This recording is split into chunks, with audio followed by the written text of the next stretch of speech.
So what's up guys?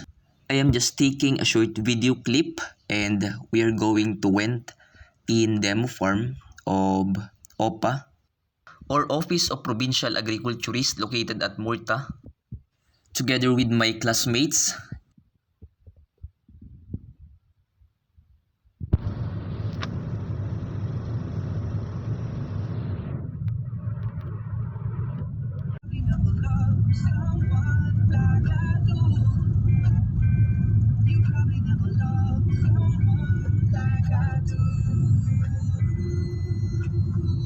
Naka-travel muna.